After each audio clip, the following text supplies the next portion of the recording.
So good morning, everyone. My name is Ida. I'm with the SPP Denmark chapter, and I can see also from the SPP Denmark chapter, I also have Fleur here with us. Good morning, everyone. Good morning. And I just briefly like to introduce Thomas, our other speaker today, who is from Responsibly. Hi, everyone.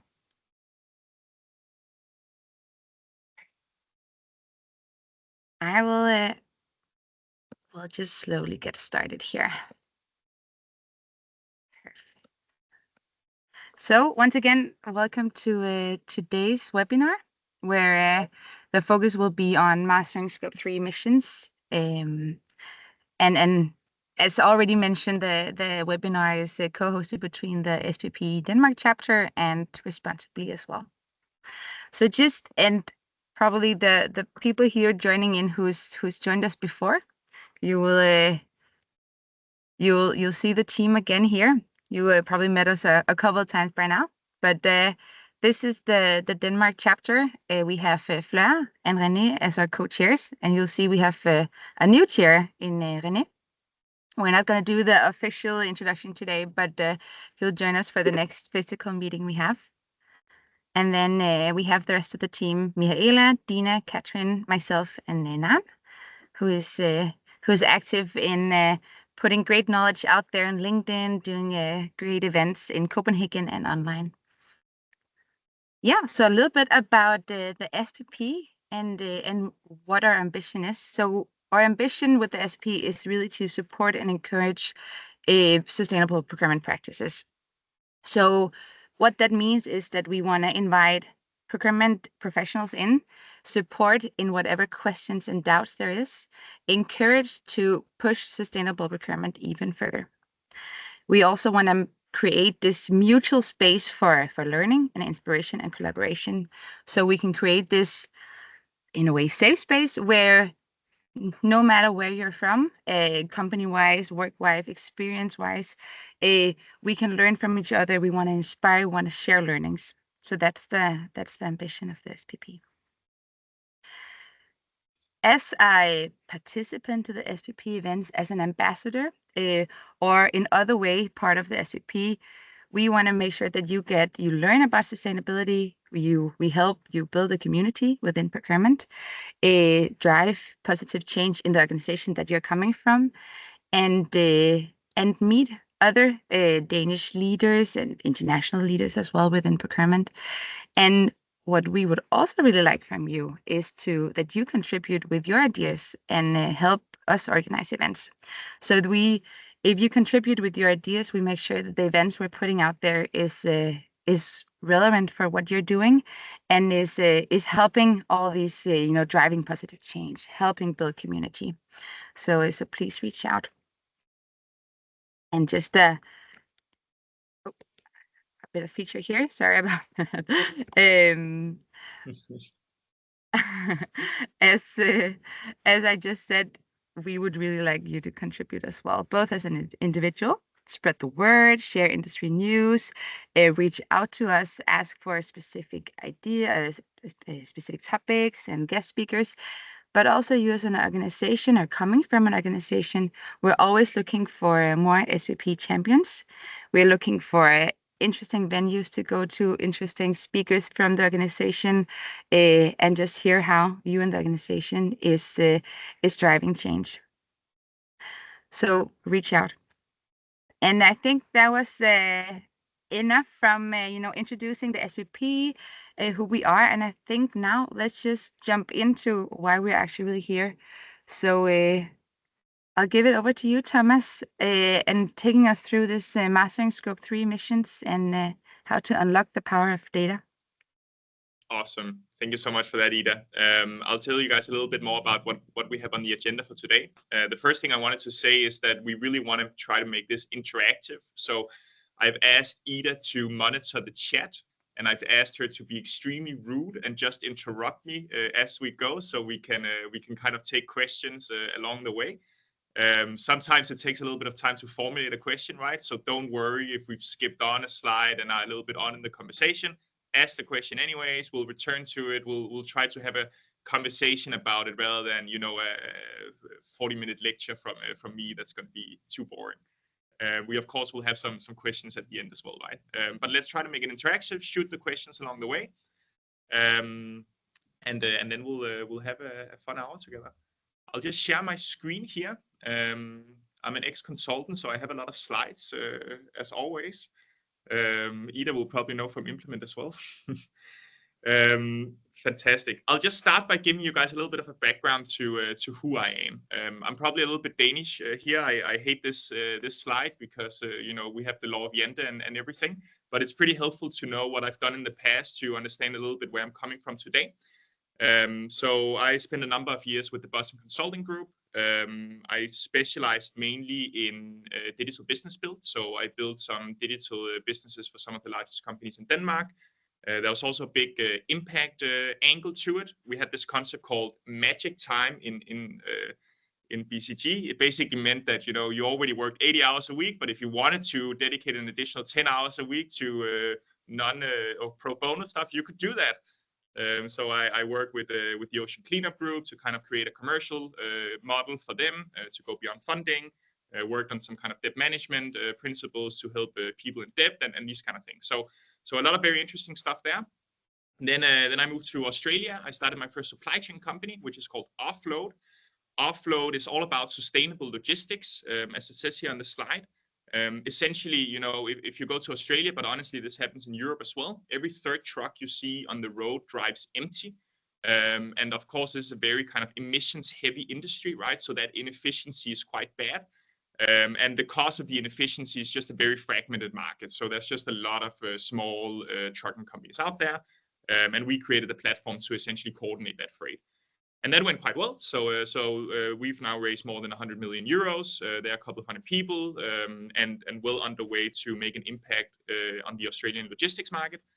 I also spent a lot of time with suppliers there. We had thousands of trucking companies using the platform, a lot of them very small. So got very deep on the issues there. And then we also saw how incredibly impactful it was when, you know, a company like IKEA would demand that their trucking suppliers drove on more sustainable fuels, and how that created asset upgrades, investments, and these kind of things. And honestly, that was a bit of an eye-opener for me. I don't come from procurement. I've heard kind of the sayings of, you know, when we go to the supermarket, we vote with our feet. I didn't realize it was the same in procurement. And it just opened my eyes for how this is one of the biggest powers in the world, right? So that's why it's really cool that all of you guys are here today. It's really cool what the SPP is doing.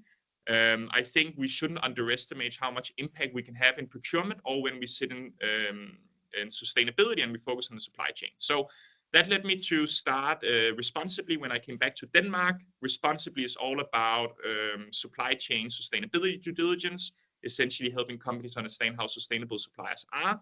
You know, our take on it is basically that we need to get access to this information without engaging the suppliers. And that's going to be all I talk about responsibly today, because today is really about diving deep into some of the learnings we have with working with emissions data across thousands of companies over the past couple of years. But if you want to hear more, of course, always you can reach out to me or some of my colleagues. Awesome. So the reason we're talking about data today, and I realized after putting this slide up there that the question is a little bit biased to get this result. But if you don't know this group already, then the Scope 3 peer group is another excellent initiative in the industry to help gather professionals working on Scope 3 emissions specifically. They did the survey, essentially asking for, you know, what are the top capabilities you need when you need to report on Scope 3 program. And data was up there, right, as number one. And of course, the reason for that is when we work with the supply chain, we work with, you know, hundreds, thousands of separate companies, and we are dependent on them to calculate our own Scope 3 emissions and these kind of things. So data is really the big topic for accuracy purposes, pragmatism, and these kind of things. So that's why we're focusing on data today as well. And coincidentally, it's also something we have a lot of experience with in Responsibly. The way that we've structured the webinar today is that I'm going to walk you guys through 10 learnings that we've had building a company that does nothing else than supplier sustainability data, including emissions. and then also analyzes that and converts that to scope 3 calculations and these kind of things. So I'm going to walk you guys through those 10 learnings. They are agnostic of platforms, right? So hopefully this is something that you can take with you, whether you want to try this effort yourself. I don't recommend it, or whether you go with any of the different software providers out there. Hopefully you can still learn from across these 10 different experiences here. And they really cover, anything from getting the data. We'll go through, why you need to prioritize, how you can filter your suppliers. We'll go through what you can do without engaging the suppliers, what you need to do when you engage them. We'll share some learnings about, how to communicate with the actual supplier and who that receiver is. Then we'll share a little bit some topics around, okay, if you want to engage, how should you structure that engagement? That's quite key. We have some funny examples there of how people have done it in the past. And then we'll talk about analysis. So, once you've collected all of this data, what do you actually want to do with it? So, I am an ex-consultant, so I can't help myself from talking about 80-20. But essentially, it's quite important that we are pragmatic.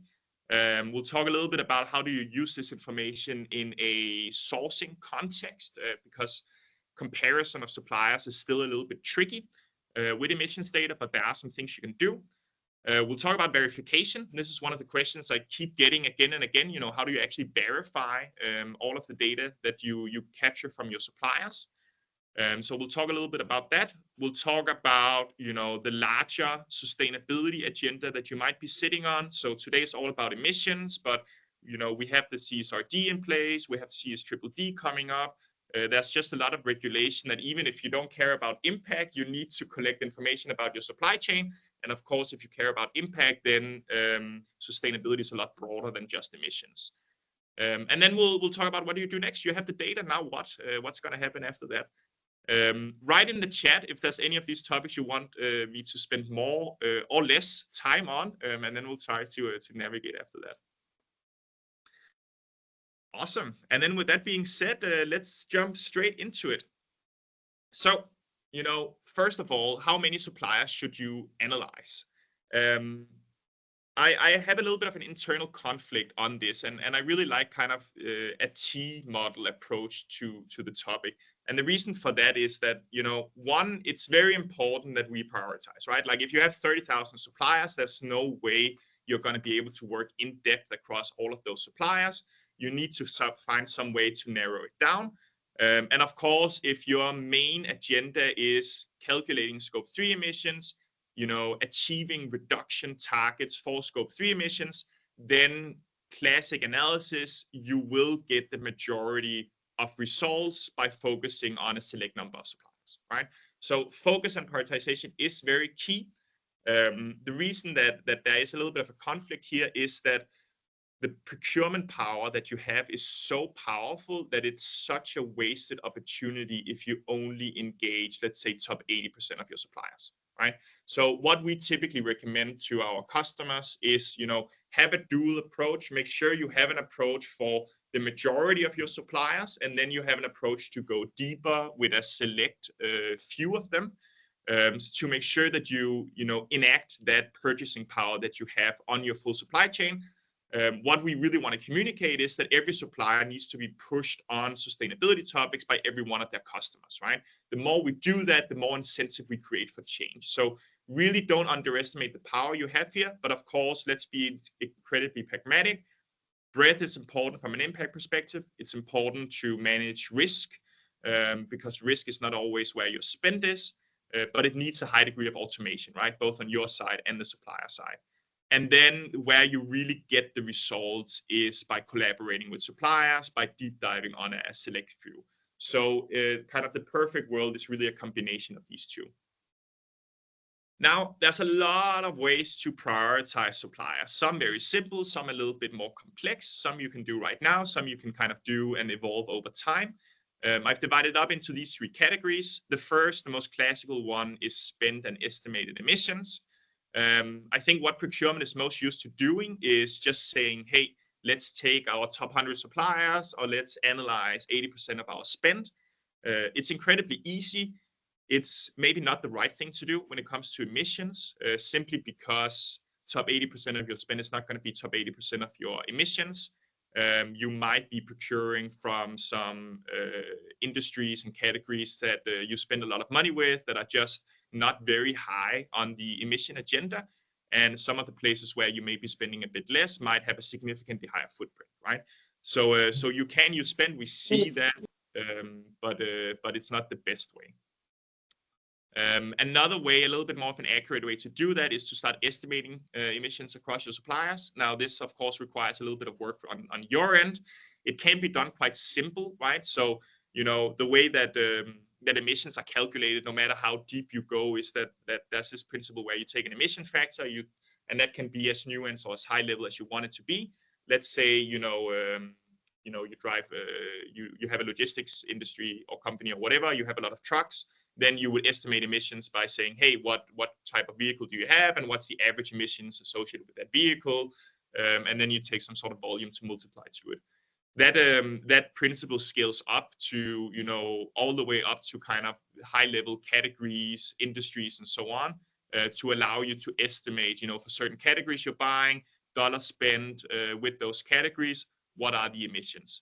It's a terrible way to do your overall accounting because it's not going to be precise, but it is a helpful 80-20 way to help you prioritize.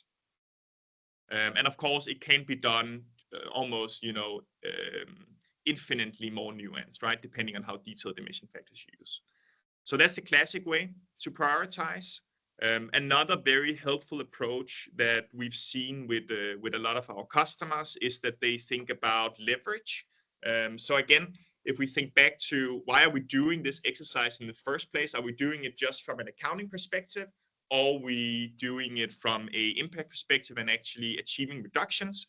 If it is from a reduction perspective, then whatever leverage you have with your suppliers is a very important factor to avoid you spending a lot of time collaborating with suppliers where you may have zero leverage. You're just a tiny, fish in their overall pool of customers. They may be, 100x your size, or you have no chance of switching from them. There's a lot of different models for leverage. The Krajcik matrix is familiar to some of the people who's been working with procurement before. What it basically does is that, a little bit like the Porter's 5 forces analysis, if you remember that from business school, it tries to break out, how complex is the market, how hard is it for you to create competition amongst your suppliers, and how important is that supplier to your own business. And then it breaks out a little bit, what are, the different categories you're purchasing from, how much leverage do you have, and of course, where you are extremely important to both your supplier and to yourself, you might be able to engage in very deep collaborations. Whereas, when it's a very kind of commoditized market, it's not very important to you, then you might be able to set very hard, go, no-go criteria and have emissions as one of the key purchasing criteria or contractual requirements in your business, right? So kind of understanding your supplier base and how your leverage kind of differs across your different suppliers is another useful way to engage for scope 3 reduction, supplier engagement, and those kind of things. Last way is materiality, and this is going to be a word that's very familiar to everybody who's deep into sustainability. Materiality is basically the way that we think about sustainability in all of the different regulations that you see coming up. What it basically means is saying, when is a topic relevant to, let's say a supplier. And this is applicable to emissions, just like with any other sustainability field. It's not for all of your suppliers where emissions are the number one impact topic, right? So let's take a very easy example. Let's just call out ourselves. We are a fairly small software company in Denmark. We have a very tiny footprint, to be honest. So emissions might not be the topic you want to prioritize with someone like us. If you look at us from an impact perspective, it would more be things like diversity ownership, diversity in the boardroom, those kind of things that are much more important than emissions. So materiality is one of those levers that you can use again to find out, okay, where should I really care about emissions and reductions if you haven't done the whole estimation exercise. And there's a bunch of good tools out there. IFRS is one of them, and I just wrote here that they call out 41 specific industries as being material for emissions. So that's also a place to start. I'll just pause there, Ida. Do we have any comments coming in or any questions we should address before we move on? Yes, we have 3 messages where kind of 2 questions from Maria. So the first one is, why collect exhaustive data on the supply chain if the greenhouse gas protocol gives the option to reduce the scope of a greenhouse gas 3 measurement to a project? Doesn't it make more sense to first agree on common goals with your suppliers, then decide together together what you want to achieve and then measure? Yeah, it's a great question. I mean, one of the things we'll discuss a lot in the coming slides is, before you start engaging with your suppliers, remember what your objective is. Is your objective to just report to the greenhouse gas protocol? Is your objective to get approved by, let's say, SBTI, to make reductions on your scope 3 emissions? What is your objective really? And then make sure that you design your scope 3 program according to that.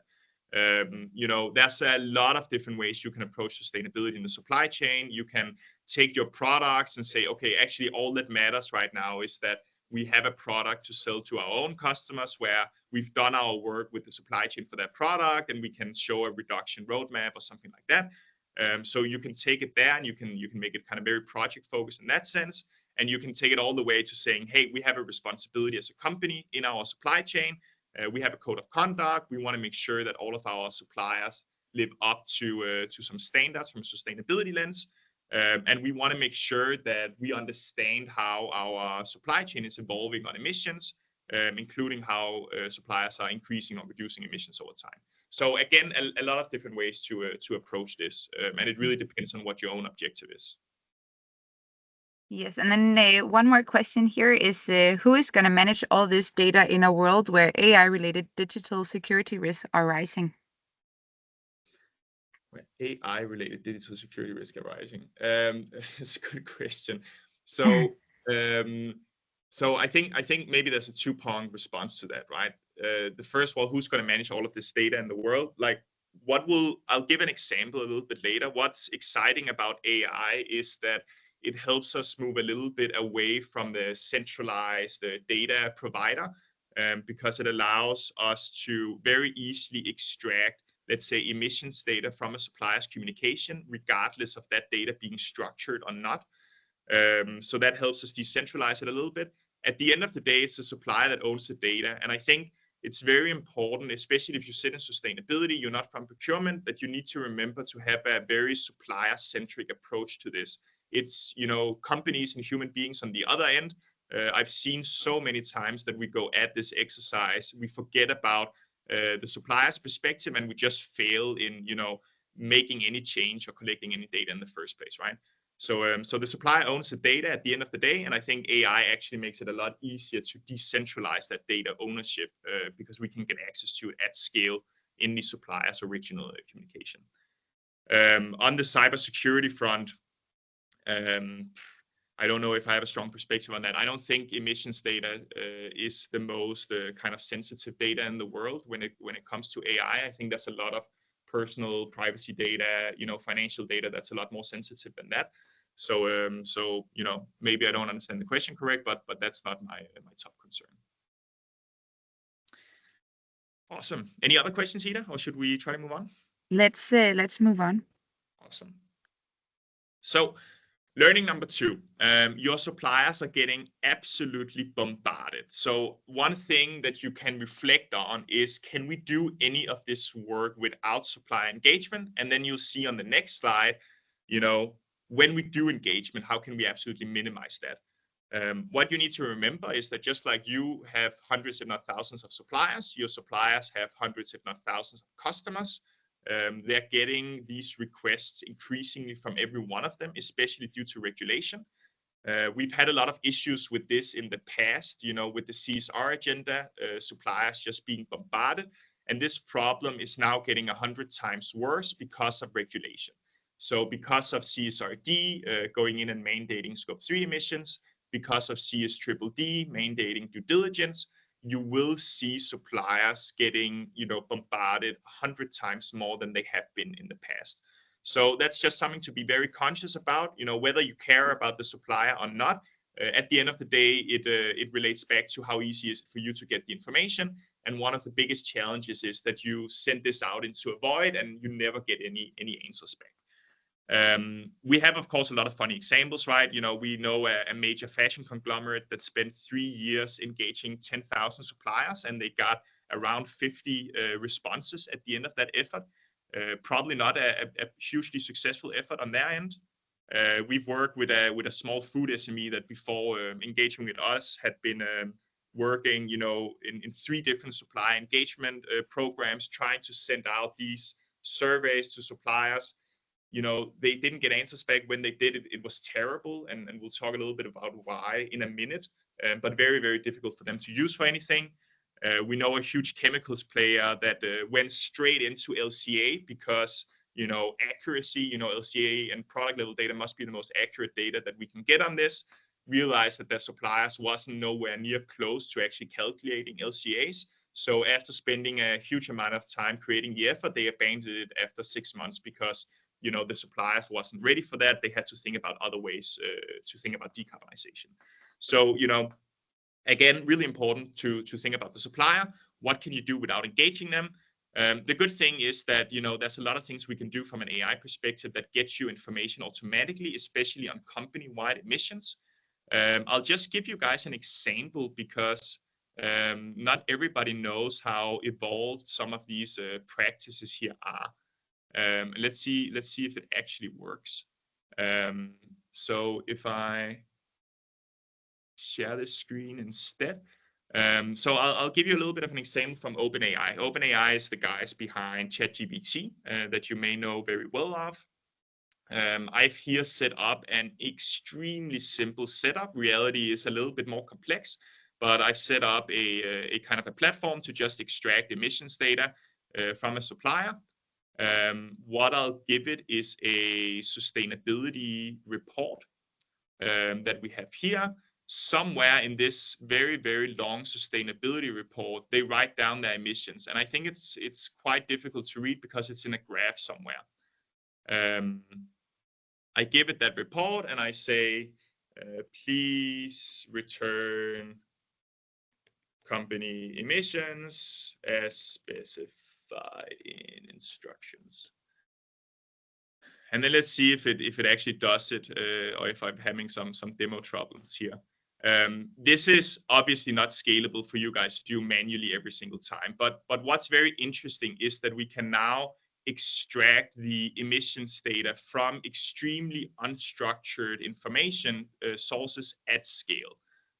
So that means that you can start creating systems where you collect all of this information automatically about your suppliers. You collect sustainability reports, you collect websites, you collect PR announcements, whatever, and you automatically crunch the numbers, gets it into a tabular format.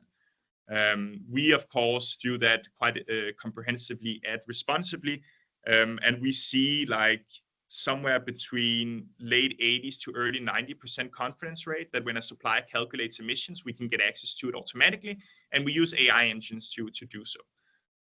So it's a little bit of an inspiration of saying, hey, we can actually do things today that we weren't able to do just a year ago due to the advancement in AI. And it's all about reading unstructured information. So that's the first point.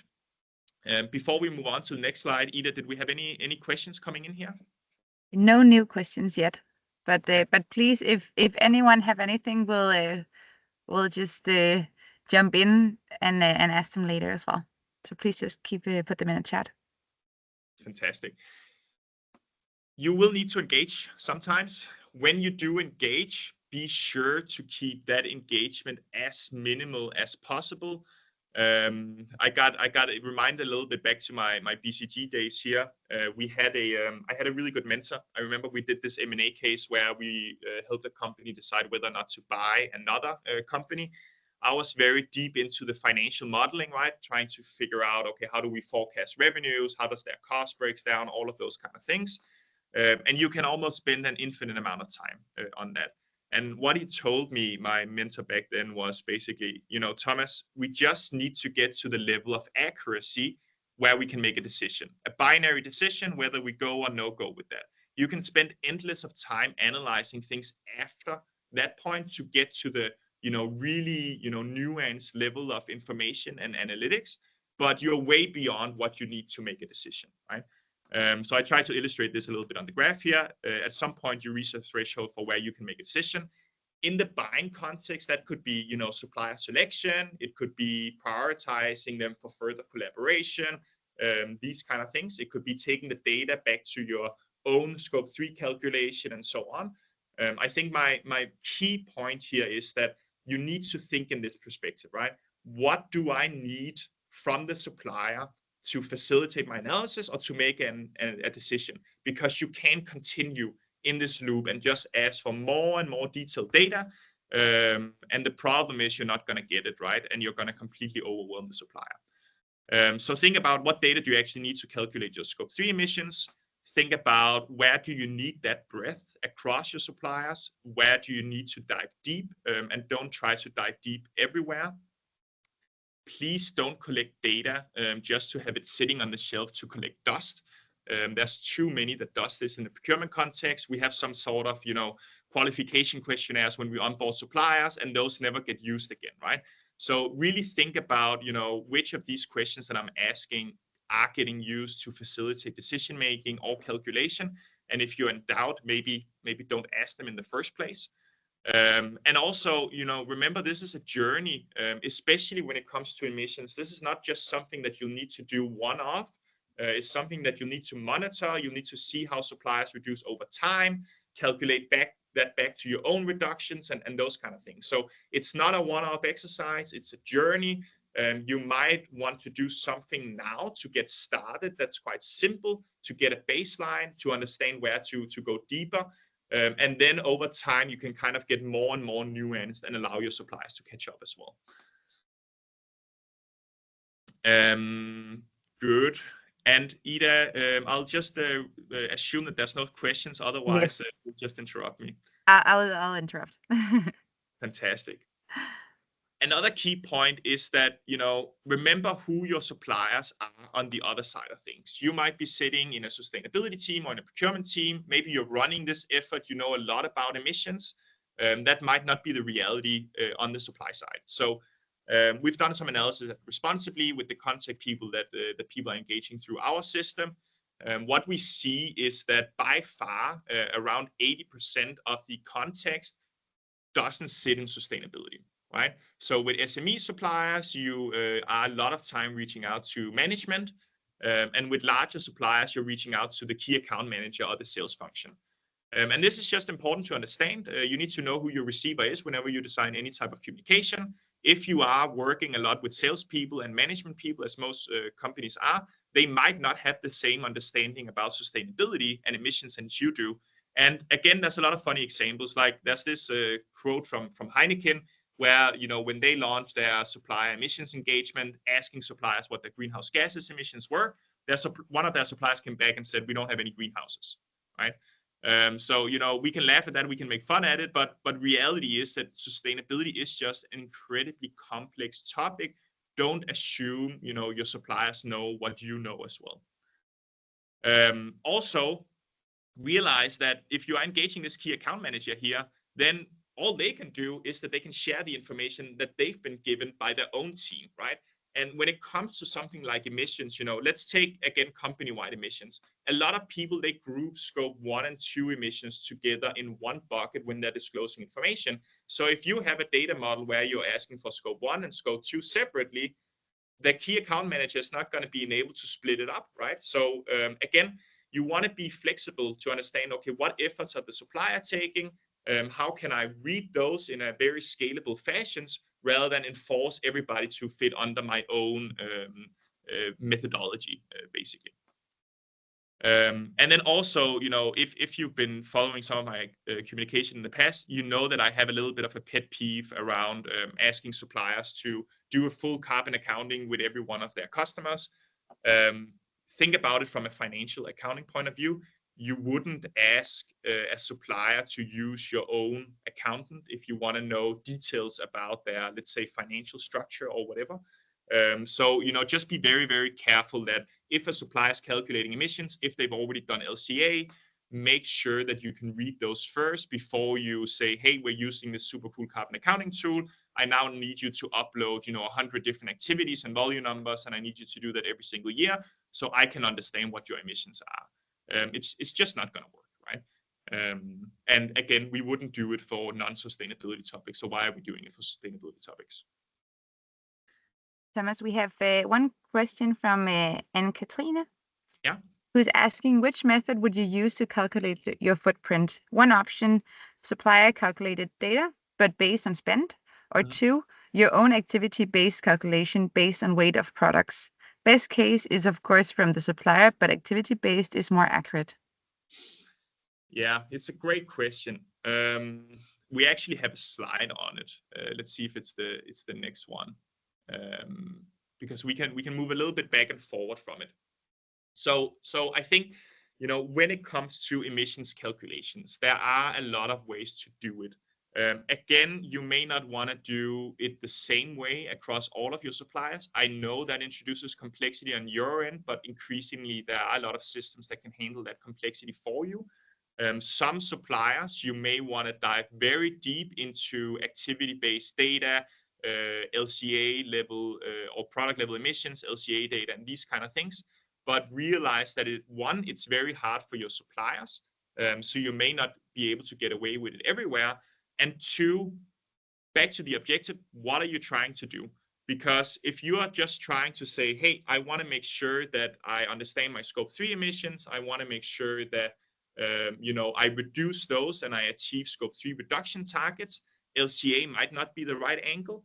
In fact, with LCA, we do have the problem that not all companies are able to create reduction roadmaps for every single product. They may be, there's a quote down here that I like, where businesses are always very keen to report on how they are reducing emissions on a product level or throughput basis, but they're not very happy to report when their overall emissions are still going up. So I'm honestly very concerned about the over reliance we're having on LCA and product level data. I get why we want to go there, but the problem is we may completely be disregarding that companies need to make overall emissions reductions in the first place. So we just have less emissions out there in the world. But many different ways to do. I think what I would recommend is that you stay flexible and you have a setup where when you want to go very deep with the suppliers, go to the activity-based level, go to the product level, try to read LCAs that exist already that suppliers can reuse across their customers rather than doing your own analysis. Always try to go that direction because that saves the suppliers time. And then, make sure that suppliers that are not ready to go there, but have calculated their overall emissions, you can read that. You can read the targets that they've set and so on. So that's really my recommendation. And then also don't jump straight to LCA, right? Because it's probably going to be a failed effort. It's a bit more mature in some industries, but in most industries, your suppliers are not ready. You probably want to start out by getting them to calculate emissions, getting them to set targets, holding them accountable to those targets, and then find out where you want to dive deeper. Ida, I see we have a few more questions popping up here. We have one from Nikhil asking, how can one ensure that if one receives 3 quotations for sustainable material from 3 different suppliers, the prices quoted are valid and reasonable for that material?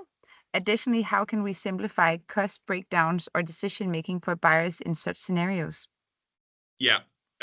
We have a slide coming up a little bit later where we talk about supplier comparison, because I guess what you're referring here to is probably carbon-based pricing rather than just kind of overall cost or normal pricing.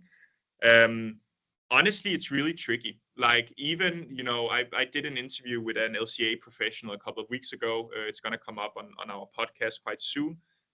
Even LCA professionals, they don't think LCAs are comparable. So, it's really, really hard to say we want to go with this material because the LCA is significantly more beneficial than the LCA of this other material over here. You can kind of rationalize it, right? That if you use steel, there are kind of greener versions of steel and those are more favorable, but the actual quantified numbers are not, one-to-one comparable. So right now, honestly, it's more of a maturity comparison. Do they understand what the emissions are for those? Have they looked at more kind of sustainable alternatives? Are there roadmaps in place to reduce those over time and those kind of things? I think that's where you can, kind of put it into a rating format and into a real comparable structure. But it's still very, very difficult to take two different estimations and make them very, very easily comparable and pick one over the other if it's like 10% higher or lower than the other one. And then we have a comment from Maria saying it depends on your goals. If you want to reduce emissions, the best is agreeing with your suppliers to have an LCA analysis on a given product. If you need to increase your score on a scorecard like EcoVadis, CDP, etc., then you use your financials and lead a supplier engagement campaign to tick all the boxes. I mean, I think that was more of a comment than a question, to be honest. Yeah, a comment. I'm not sure I entirely agree, Maria, but that's also fine. I think this is still an evolving topic. So I think we can park it there. Awesome. I'll just go a little bit back again because there were some important stuff here. So this is to the right here. It's an example that we got from another one of our customers. Before they started using us. Very, very simple takeaway. If you ask open-ended questions, you will be getting open-ended responses.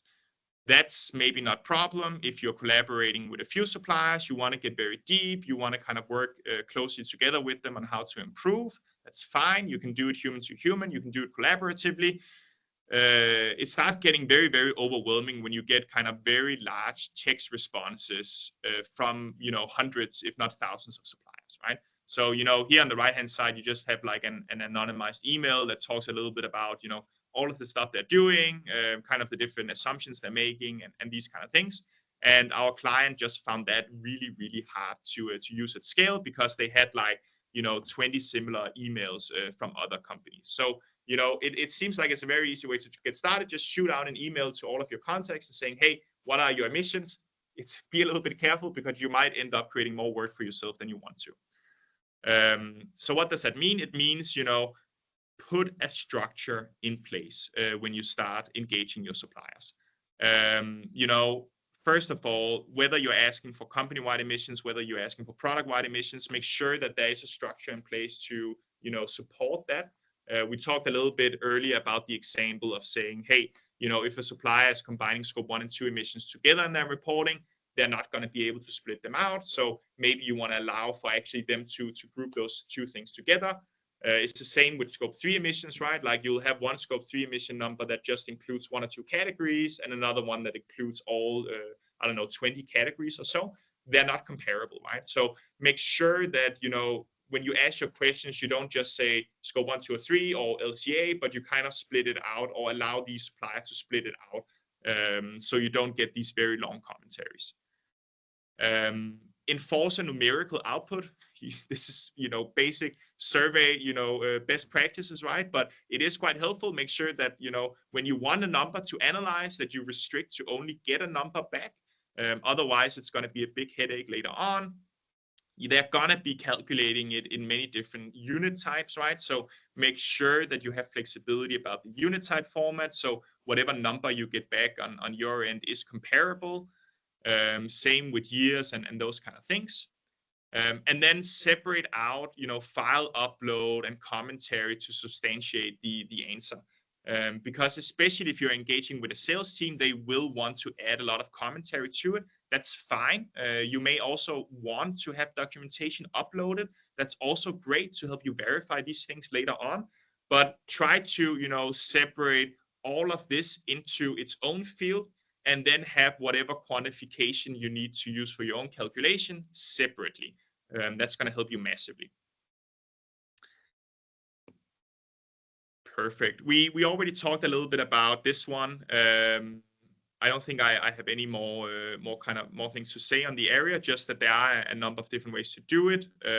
You don't need to do it the same place everywhere. That's not typically the most supplier friendly way. supplier comparison, we also mentioned that, right? So it is still very early in the industry to say, how can I compare, one supplier's quantified number, whether it's on a product level or a company level, with another one. I'd still be extremely cautious of doing that. But there's ways to put it into a comparable format from a maturity perspective, right? So, here are just some examples of how we do it responsibly. If we take the company level, are they calculating emissions? Have they set targets to reduce? Are those targets ambitious? Are they aligned with your own Scope 3 reduction targets, for example? Or are they simply not as ambitious and there's a gap here? What about historical reductions? In the beginning, it's going to be all about committing to targets and be ambitious. And then over time, it's going to be more about holding your suppliers accountable to reaching those targets. So are they doing that? What about, data verification? Is this just, a self-assessed number? We have no idea. Have they backed it up with an accountant as well? And so on. So there's a lot of different ways to kind of turn it into a scoring to help compare suppliers a bit more easily for supplier selection and so on. Verification is a question we get a lot. I typically like to challenge our customers there to say, is verification the first thing you need when you start out a supply chain decarbonization exercise? And the simple reason for that is that, if let's say, 70% of your suppliers haven't even calculated emissions yet, then maybe you don't want to worry about the 30% that have. Maybe you need to spend the effort on making sure that you get to the right level of maturity first before you start, getting to the depth of the verification and so on as well. So, challenge yourself a little bit from an 80-20 perspective, whether is this indeed the right time to dive into verification of data? Do I just want to know from a metadata perspective? Do I want to challenge it? Or are my problems actually elsewhere in just getting my suppliers to step up in the first place? The way that we think about verification based on the data that we've seen so far is that, we have this concept between sometimes suppliers claim something, sometimes we get it verified. So this could be, let's say, they claim to go through the GHG protocol, or they claim to have set targets according to the SBTi or something like that. Great, sounds great. Let's lock it down. But do we have proof for it? Do we have any documentation? Do we have any auditor statements to back it up? Can we actually verify that these claims that they're making are correct? Another kind of slightly different angle on this is what we call self-assessed versus third-party audited. You'll see a lot of suppliers using different carbon calculators where it's completely self-assessed, right? So they type in some activity-based numbers, they get an output on the other end. They can say that output might follow the GHG protocol because that's what the software solution is doing, but nobody has verified it. It's completely self-assessed. That may also be fine, right? A lot of the data that you work with suppliers on are self-assessed. Honestly, a lot of the third-party standards as well are self-assessed if you really look into the methodology, right? Or, they're like spot checking answers and these kind of things, right?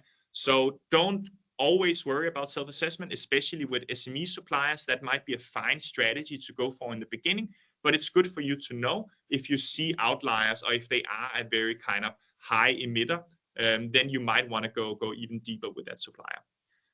And then, of course, different standards used, right? Make sure that they use some of the kind of the standards that work today, like the GHG protocol. AI, again, can be used. It can be quite tricky to manage documentation across, again, a very large number of suppliers. Just a quick screenshot here on the right-hand side to say that, hey, we can use AI to extract information from a piece of documentation. So we know exactly what scope it addresses. We know expiration dates of that documentation, those kind of things, right? So again, document management can be a hurdle, but there are a lot of ways to do this automatically. So if you have a lot of suppliers, look into some of those tools that can help you do that.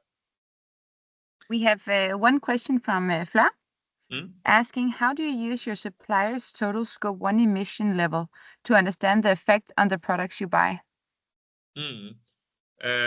So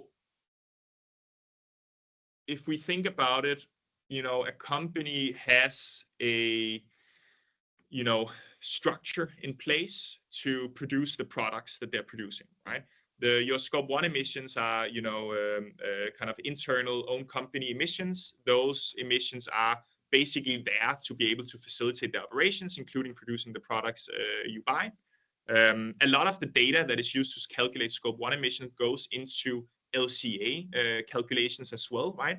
Then we typically get a little bit more nuance, right? Then we go into the specific facility that they're using to produce those products and only associate those. We typically don't allocate overhead and those kind of things. So those kind of get stuck somewhere else without actually being included in product level emissions, depending on the methodology.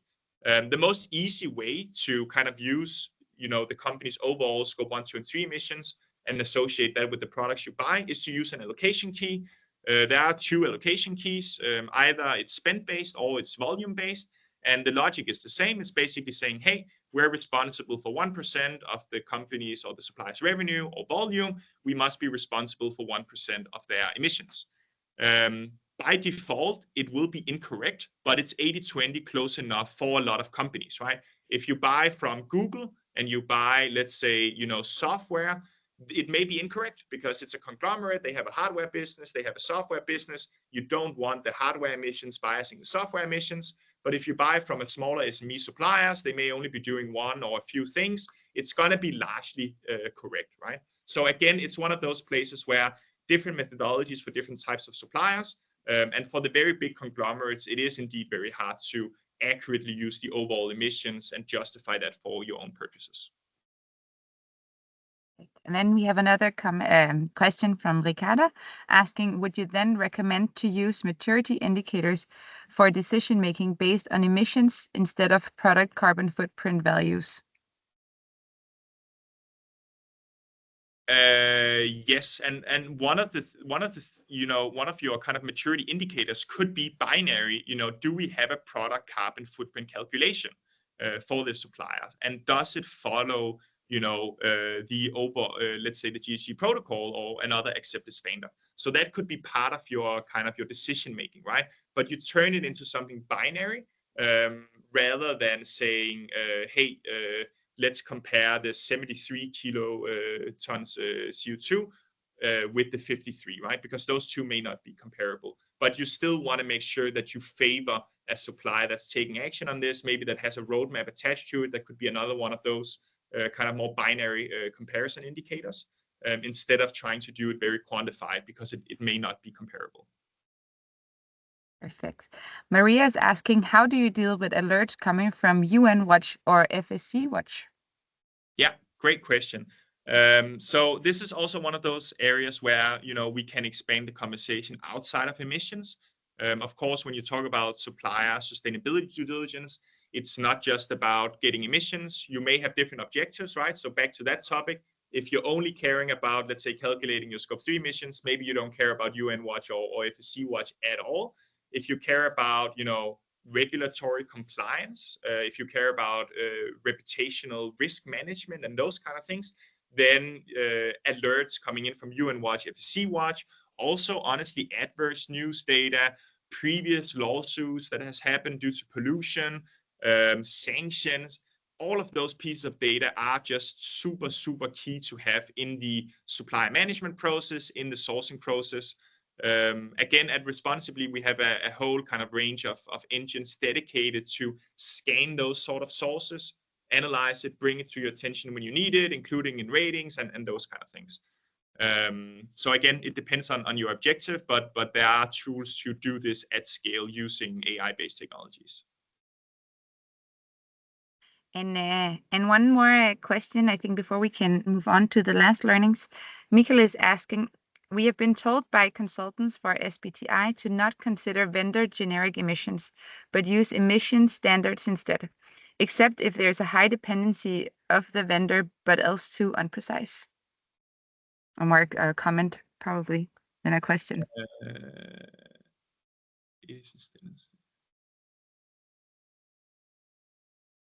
That I mean, honestly, thanks for the comment, Michael. I think what you'll all see is that there's a lot of development in this area, right? So things will keep evolving. We'll have a lot of kind of conflicting advice coming out.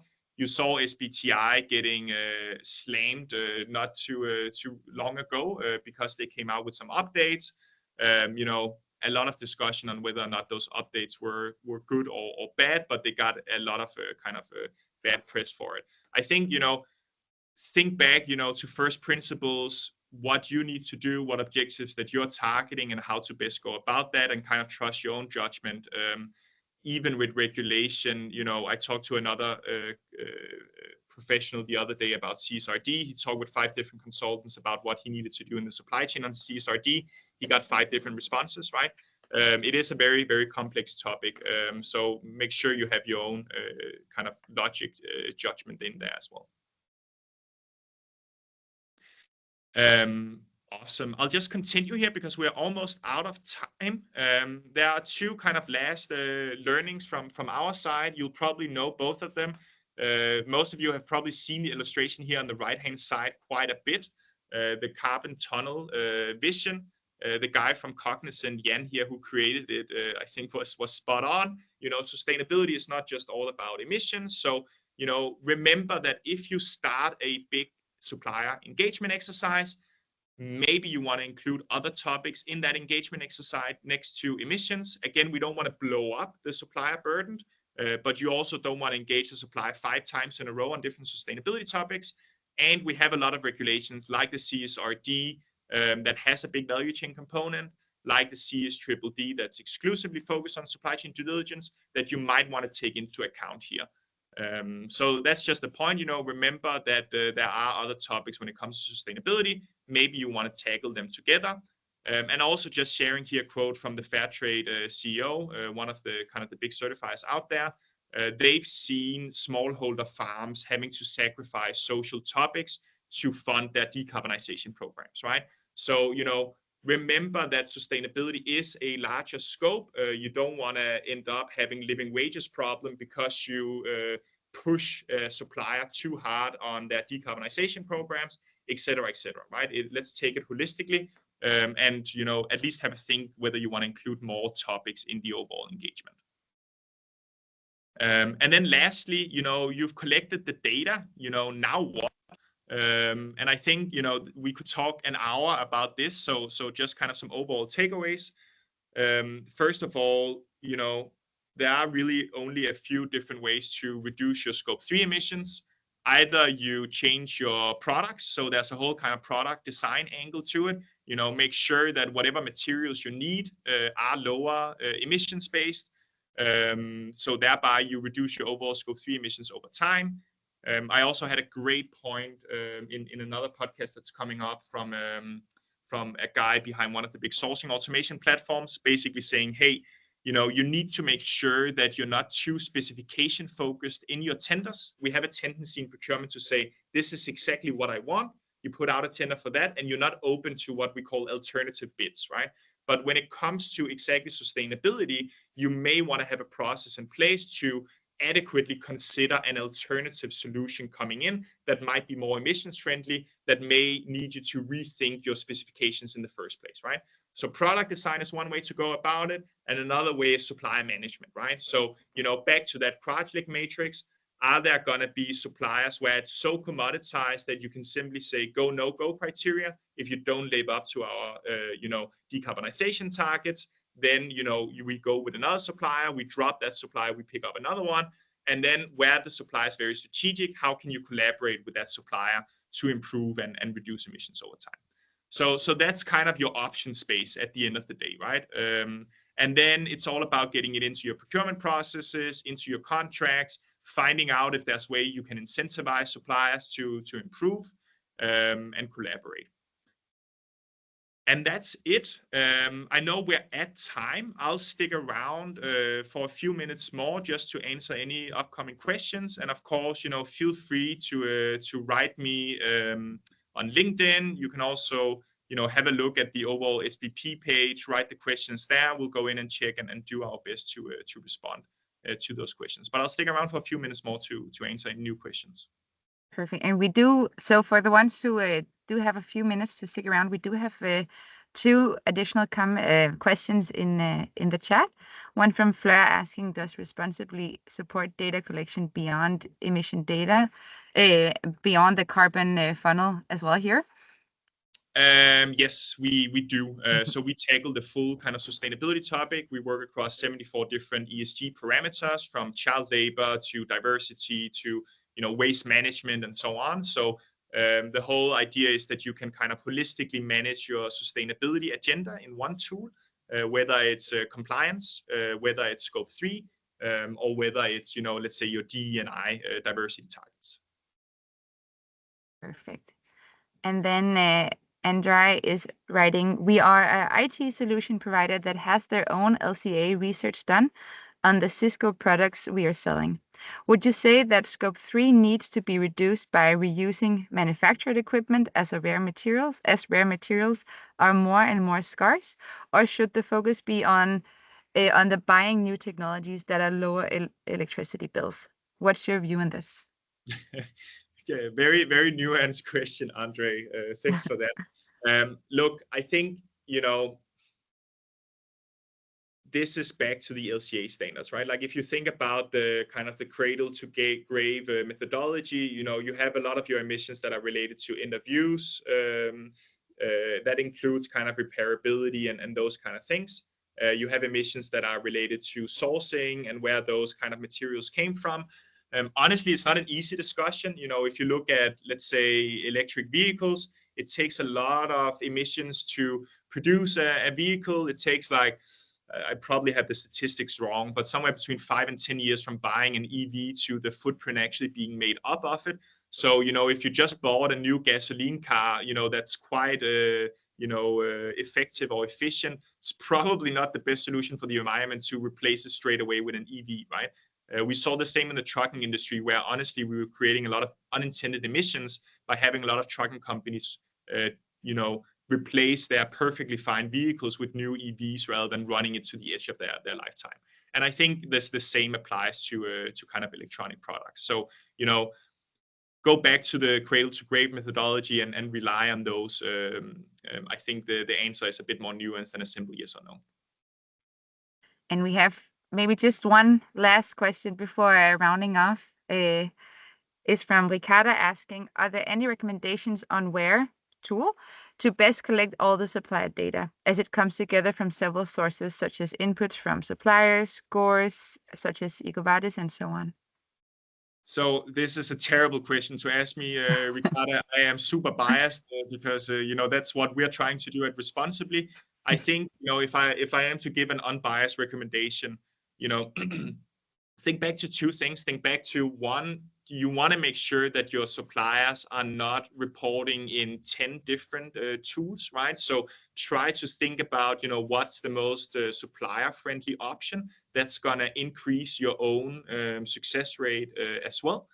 And then related to that, you will have suppliers that operate across hundreds of different standards, right? So some suppliers are going to be disclosing to EcoVadis, some to CDP, some, are having social audits done by a forest, by SEDEX, and so on. It's a very large sustainability accreditation landscape.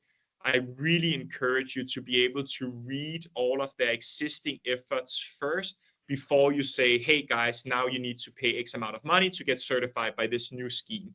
It's just a terrible way to spend money for the supplier, and we focus a lot more on disclosure than actually making an impact. So go with a tool that creates a friendly supplier experience and that allows you to read the existing materials instead of having to reinvent the wheel every single time. Perfect. Thank you so much. And as Thomas said, please, if you have any more questions, reach out to us at the SPP or directly to Thomas. And we hope to see you at the future events in SPP. Thank you so much. Thank you so much, everyone. Have a good day. Bye.